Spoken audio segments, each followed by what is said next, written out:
कई दिनों से एक्चुअली गर्दिश में है पाकिस्तान के अंदर। जो ये एक पंजाबी टूरिस्ट कहा जा रहा है, इनका कत्ल किया गया है, लिंचिंग कहते हैं ऐसे। स्वात के अंदर तो बहुत इतनी तवील हिस्ट्री रह चुकी है इंतहा पसंदी की, दहशतगर्दी की, किस तरीके से दीन को इस्तेमाल किया गया है पाकिस्तान के अंदर बदले उतारने के लिए। ख्वाजा आसिफ साहब आके इमरान खान जो पिछले 1 साल से जेल के अंदर है उसके ऊपर दोबारा कीचड़ उछाल रहे हैं। उनको समझ नहीं आ रहा क्या हो रहा है उनके साथ, उनके निज़ाम के साथ, उनकी अदालत के साथ और इंसाफ के साथ। Politics, security situation, Afghanistan, reconciliation, economy, ये सब चीजें कनेक्टेड हैं। काजी फैज ईसा किसके इशारों पे चल रहे हैं और क्या इमरान खान ने एहतजाज की कॉल दे ही दी?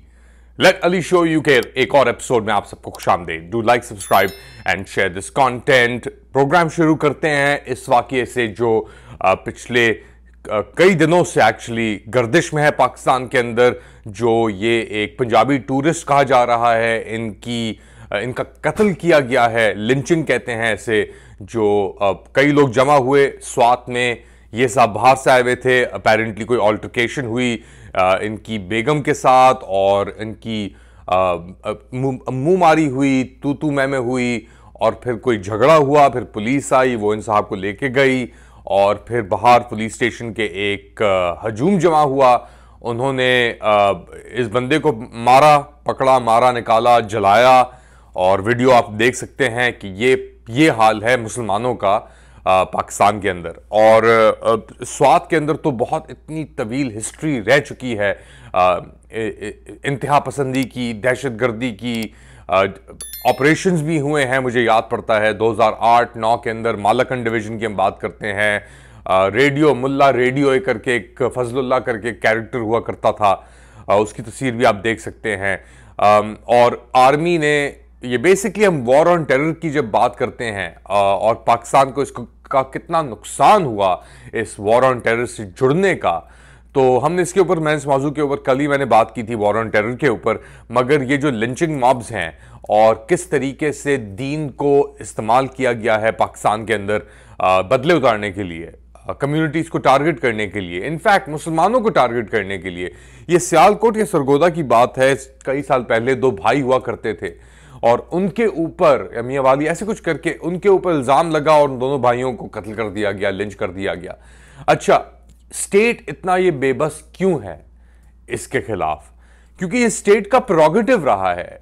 स्टेट ने 1950s, इनफैक्ट अर्ली 1950s में जो ये एंटी अहमदी राइट्स हुए थे, अब उसके ऊपर भी हमारे पास मौजूद हैं डॉक्यूमेंटेशन, हिस्ट्री मौजूद है कि ये राइट्स भी ऑर्गेनाइज करने के अंदर स्टेट इंस्टीट्यूशंस या इंडिविजुअल्स का हाथ था। For whatever reason Pakistan बुनियादी तौर के ऊपर ही जब क्रिएट हुआ, पैदा हुआ, वैसे तो एक एक्सक्लूजनरी स्टेट था। इसके मायने ये हैं कि एक मकसद या एक मखसूस मकसद के लिए ये मुल्क बनाया गया था कि पनाह दी जाए यहाँ पे मुसलमानों को और दीगर ऐसी माइनॉरिटीज़ को जो सफ़र कर रही थी, जिनको टारगेट किया जा रहा था। मगर जैसे ही चीज़ शुरू हुई, ये प्रोजेक्ट शुरू हुआ, तो ये हाईजैक कर लिया गया। किसने हाईजैक किया ये प्रोजेक्ट? उन्हीं लोगों ने हाईजैक किया जिन्होंने ये मैंडेट जो थी लोगों की फरवरी में, उसके ऊपर डाका मारा, जिन्होंने 2002 के अंदर वोट ऑफ नो कॉन्फिडेंस के जरिए एक इलेक्टेड हुकूमत को गिराया, उससे पहले भी दीगर इलेक्टेड हुकूमतों को गिराया। और अब आके वो क्योंकि इतना प्रेशर में ये निज़ाम आ चुका है, इतना कॉर्नर ये हो चुका है कि जब भी हम देखते हैं कि ऐसी कोई चीज़ होती है सियासी तौर पे या पॉलिटिकली, तो ये चीज़ें उठना शुरू हो जाती हैं। चाहे तो वो सेक्टेरियन हमले हों, चाहे तो वो ये ऐसे लिंच मॉब्स हों। और क्योंकि स्टेट कैपेसिटी अब बिल्कुल सिफर हो चुकी है।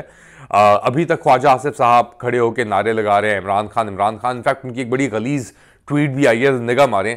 इसके अंदर वो डायरेक्टली खवातीन के ऊपर, जिनमें से ऐसी खवातीन भी हैं जिनके ऊपर पिछले 1 साल से तशद्दुद हो रहा है, जेलों के अंदर उनको रखा जा रहा है, गर्मी वैनों के अंदर उनके ऊपर टॉर्चर किया जा रहा है, गर्मी को यूज़ करके, मौसम को यूज़ करके। ख्वाजा आसिफ साहब आके इमरान खान जो पिछले 1 साल से जेल के अंदर है, उसके ऊपर दोबारा कीचड़ उछाल रहे हैं।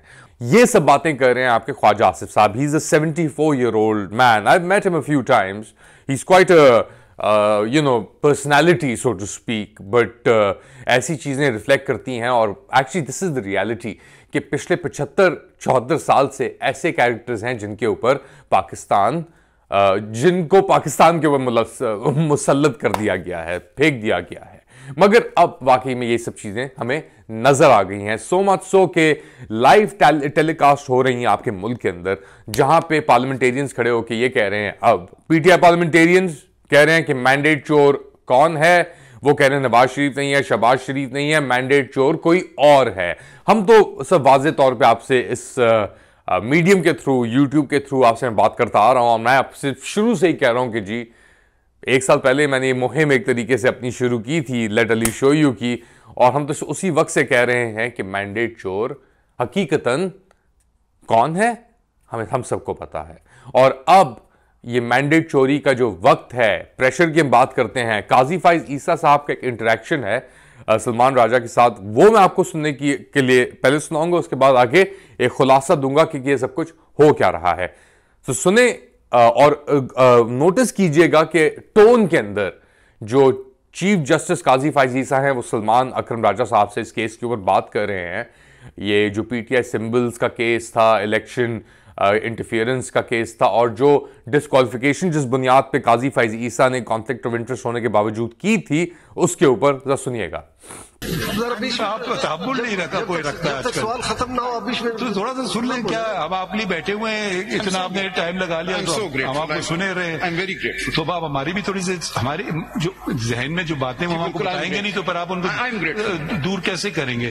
तो इसमें फिर ऐसे तो फिर ठीक है, कोई बिजनेसमैन आगे पॉलिटिकल पार्टी कहेगा मुझे क्या इलेक्शन करना है, मुझे क्या लड़ने की जरूरत है, मैं एक पॉलिटिकल पार्टी खरीद लूंगा, सारे इंडिपेंडेंट्स को जमा कर लूंगा, बस। Thank you very much. Is that what we want for Pakistan? ये है इनकी एजुकेशन, ये है इनकी स्टैंडिंग, ये है इनका मयार। और क्या इन्होंने पाकिस्तान का मयार कर दिया है, पाकिस्तान में इंसाफ का मयार कर दिया है, वो हम सब जानते हैं। अच्छा, इस सिचुएशन को लेके अदालत में तो आग लग गई है, जुडिशरी के अंदर, कोर्ट्स के अंदर आग लगी हुई है। Lahore high court, Islamabad high court एक बेसिकली एक रिबेलियन में चले गए हैं अगेंस्ट ये जो जुडिशल डिक्टेटरशिप इंपोज की गई है काजी फाइज ईसा ट्रॉयका के थ्रू, काजी फाइज ईसा, मोहसिन नकवी और आसिम मुनीर साहब के थ्रू। ये जो ट्रॉयका इंपोज किया गया है, इसके अंदर एक अब आग सी लगी हुई है, भगड़ मच चुकी है, क्योंकि यहां पे ये हो रहा है पार्लियामेंट के अंदर खुलेआम इनको कह रहे हैं कि मैंडेट चोर कौन है। ये नारेबाजी कोर्ट के अंदर ही हो रहा है, पार्लियामेंट के अंदर ये हो रहा है। कुछ दिन पहले ख्वाजा आसिफ के ऊपर एक डायरेक्ट अटैक हुआ कि जी आप उठाना इतने छोड़ दें जिनके आप उठा रहे हैं, हाथ मुंह पांव सब समेत। तो पार्लियामेंट के अंदर भी हो रहा है। अच्छा, मौलाना फजलुर रहमान साहब का एक स्टेटमेंट आया है, वो सुनिएगा कि वो बातें कर रहे हैं प्रोटेस्ट मूवमेंट शुरू होने की और किसको रहना पड़ेगा उसके अंदर। तो ये एक सियासी तौर के ऊपर भी एक मुहिम, एक मूवमेंट तश्कील दी जा रही है, जरा सुनिएगा। पार्लियामेंट अपना मुकदमा हार चुका है और उनके खिलाफ बगावतें, उनके खिलाफ मुसल्लह तंजीमें वो अपना मौक़िफ़ तस्लीम करा रही हैं। यहां तक हमें किसने पहुंचाया, इसका कौन जिम्मेदार है? इन्हीं बेइतदारियों ने। जब हम आइन पे अमल नहीं करेंगे, आइन एक मिसाक मिल्ली है, जब मिसाक मिल्ली बीच में नहीं रहेगा तो फिर अवाम का इस रियासत के साथ जो कमिटमेंट है उसका कोई। जी, तो ये थे मौलाना फजलुर रहमान, और ये लहरों की बात कर रहे हैं, क्योंकि अब ये एक सुनामी खड़ी हो रही है, हो चुकी है इस निज़ाम के ऊपर, और हर कोई प्रेशर के अंदर है। और इतना प्रेशर अब आ चुका है इस निज़ाम के ऊपर कि अब ये बात कर रहे हैं आपकी अज़्मे, वो क्या था आपका अज़्मे इस्तेकाम, अज़्मे इस्तेकाम, अज़म और इस्तेकाम। कितने ऑपरेशन करा दिए पिछले 2 साल से, अपने लोगों के ऊपर एक ऑपरेशन कर रहे हो। 9 मई से तुम एक टेररिज्म, काउंटर टेररिज्म ऑपरेशन लोगों के ऊपर कर रहे हो। तुमने एक पार्टी को डी फैक्टो टेररिज्म, एक दहशतगर्द पार्टी करार दे दिया है, और यहां पे हमलों पे हमले हो रहे हैं, एक नया ऑपरेशन अनाउंस कर रहे हो। तो आपके पास कोई जगह बची नहीं है मनूवर करने के लिए। अब इतना तशद्दुद आप कह रहे हैं, तशद्दुद के अंदर और इंक्रीज करेंगे तो कौन आपके साथ खड़ा होगा? फिर तो आपको सामने आना पड़ेगा।